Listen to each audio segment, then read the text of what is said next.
Welcome back, ladies and gentlemen. This is Chris, and I'm here for one more faction overview of Sparta in Total War Rome 2.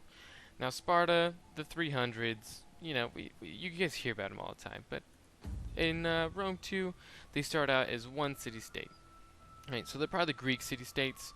They get all Greek city-states get the bonus of plus 10% melee defense for all units when fighting in their own or allied territory, and then plus 2 cultural conversion because of classical heritage. Now, Sparta specifically gets plus 1 experience rank for Spartan infantry recruits, minus 25% civil unrest, and minus 10% wealth from industrial and commercial buildings. So they have a pretty substantial penalty there. Now, looking specifically at Sparta, we'll go ahead and look at their diplomatics that they got going on. They have pretty good relations with Athens, even though it doesn't show it. They're already at war with Epirus, and then they also have a defensive alliance with Macedonia.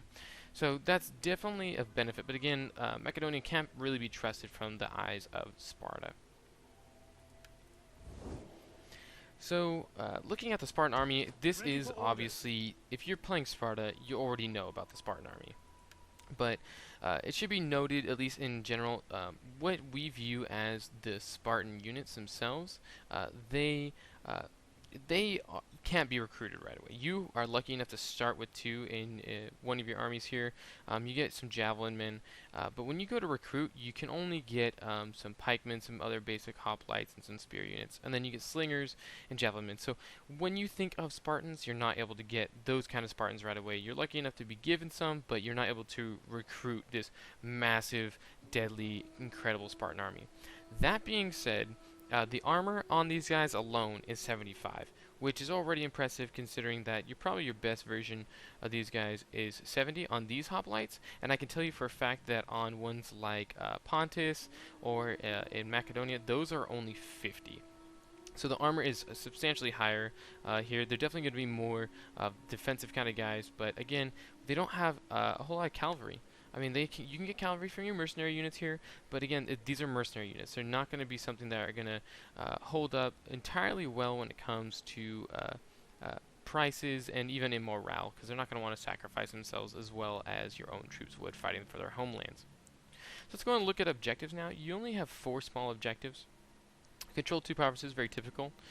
Forge an alliance, either military or defensive, with Athens, to destroy basically Epirus, and then to go to war with Macedonia. Now again, I want to stress that I call this Epirus because I've heard professors call it Epirus, not Epirus or Epirus or whatever that other people call it. So I'm going to try to remember to always call it Epirus because that, to me, should be the correct pronunciation. So you have the military victories here. These are your ultimate goals. We have 140 settlements, maintain 180 units, and conquer some certain areas. I mean, this is pretty standard what you'd expect from basically land troop faction.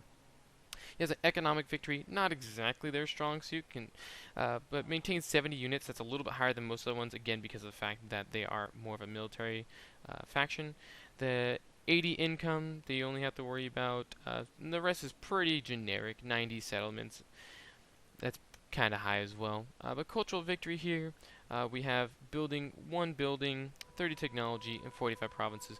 That's kind of typical as well. So nothing super special, nothing super out of the blue here for Sparta.